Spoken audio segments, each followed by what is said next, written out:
Há muitos e muitos anos atrás, havia um rei que era apaixonado por roupas.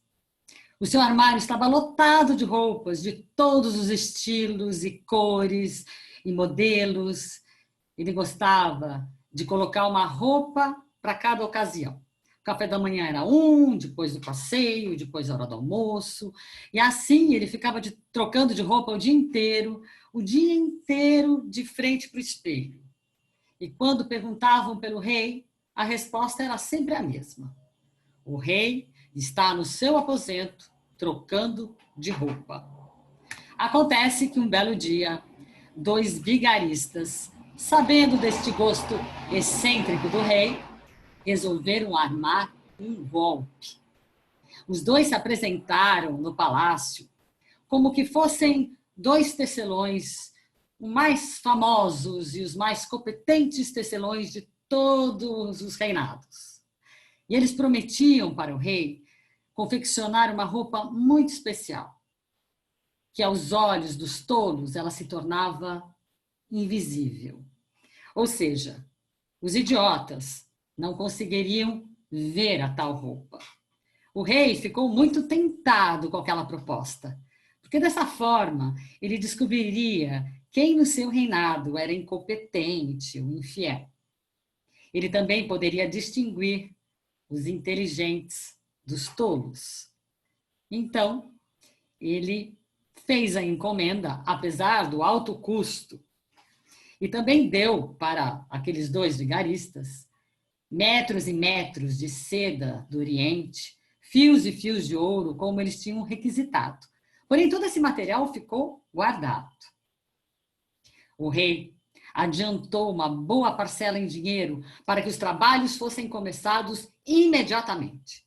Os dois vigaristas se instalaram dentro do palácio, dentro de um enorme salão, e foi-lhes dado 2 teares novinhos em folha. Os dois fingiram se entregar ao trabalho, sem que apenas um fio estivesse correndo pelas lançadeiras. Passou um dia. O rei, muito ansioso para ver como é que era aquele tecido, ele temia, ele próprio não conseguir enxergar. Afinal, ele já desconfiava que ele era bem competente para o cargo. Então ele resolveu chamar uma outra pessoa para ir no seu lugar. O primeiro-ministro. Ah, sim, o primeiro-ministro era considerado o mais capaz no seu reinado. Afinal, era ele que executava quase todas as medidas naquele reinado. Mas o ministro não ficou nada feliz com aquela proposta. Vossa Majestade, estou aterrorizado. Não, melhor. Estou lisonjeado com o convite, mas ando ocupadíssimo. Acontece que a vontade do rei é uma ordem. E lá foi o ministro para a sala dos falsos tecelões. E quando chegou lá, ele ficou realmente mudo, porque ele não via nada. Não havia nada naqueles teares. Então ele se aproximou e os malandros falaram: Senhor, aprecie o nosso tecido. Veja os arabescos dourados. Ah, sim, os vejo. Dourados como os raios de sol. Ah, mas o senhor é muito sensível. Foi o que pensamos. Para comparar a Vossa Alteza com os raios de sol, exatamente. E repare nos gansos. Gansos? Os vejo. O motivo da estamparia, gansos. Quer tocá-los? Tocá-los? Ah, claro. Que fofinho! Veja, nós damos vida aos animais nesse tecido. E assim, os dois pilantras foram descrevendo aquela roupa imaginária. E o ministro foi tentando decorar tudo que ele ouvia para poder reportar ao rei. Ele saiu daquela sala estupefato.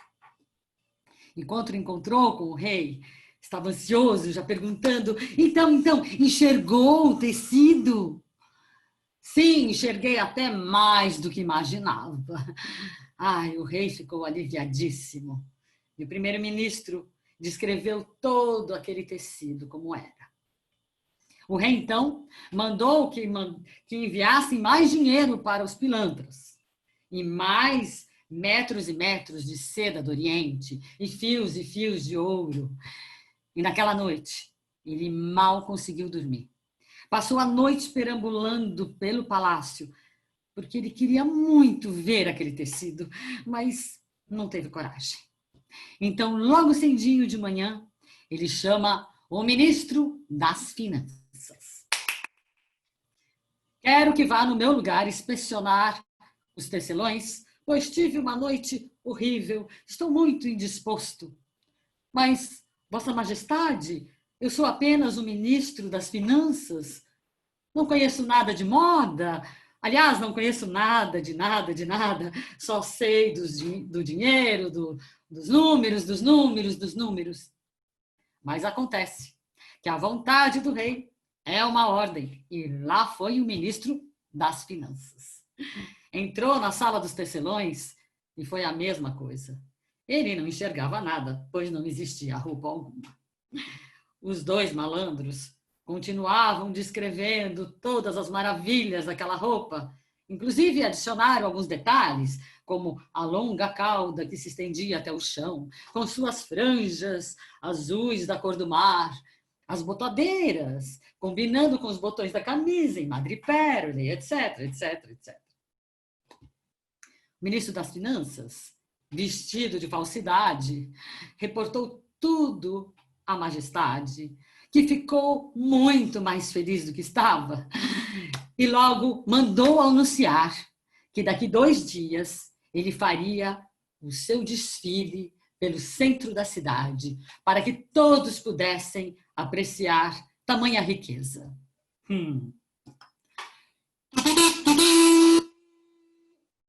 Majestade mandou anunciar que fará o seu desfile daqui 2 dias, para que todos apreciem a nova roupa do rei. Todos devem comparecer, senão terão suas cabeças cortadas. Naquelas alturas, todos na cidade já comentavam da incrível roupa do rei. Na verdade, todos queriam saber quem dos seus amigos, vizinhos, parentes eram falsos, hipócritas e tolos. Muito bem. E o grande dia chegou, o dia do desfile. Os 2 malfeitores entraram com os braços estendidos para dentro do aposento do rei, fingindo carregar a roupa. Penduraram a calça, a camisa, o manto e a cauda nos cabides.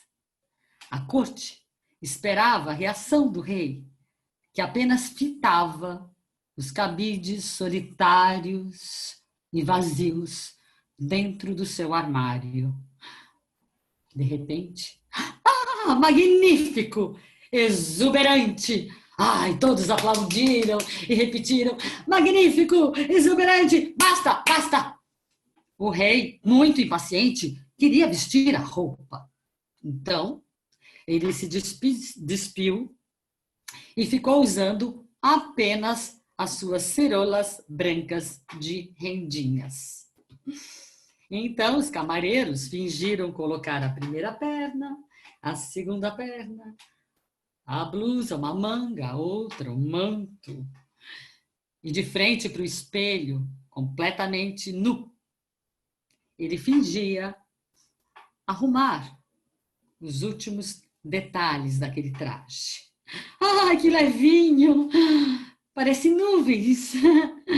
E assim, o rei foi para o centro da cidade, para a praça da cidade, aonde desenrolaram um longo tapete vermelho.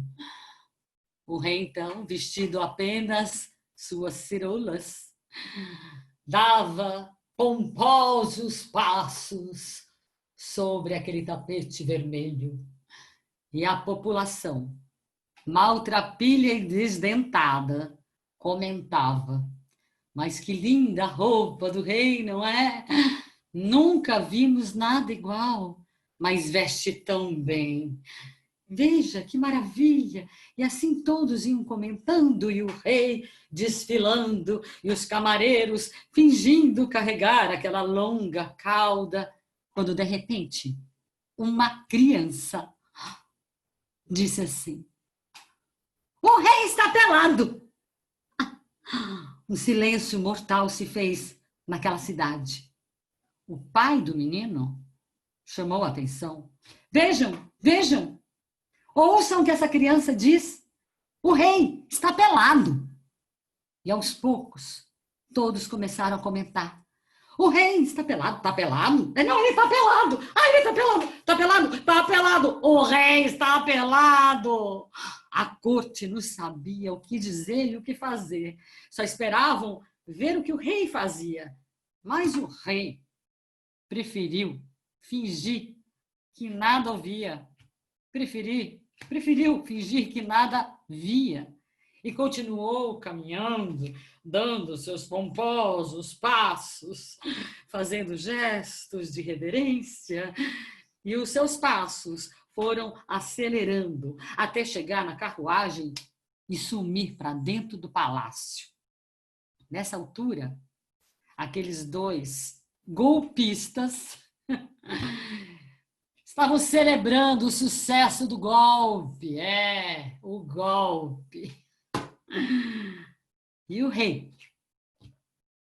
Não se sabe se passou o resto da sua vida andando de camisola ou de ceroula dentro do palácio, pois ele nunca mais foi visto em praça pública.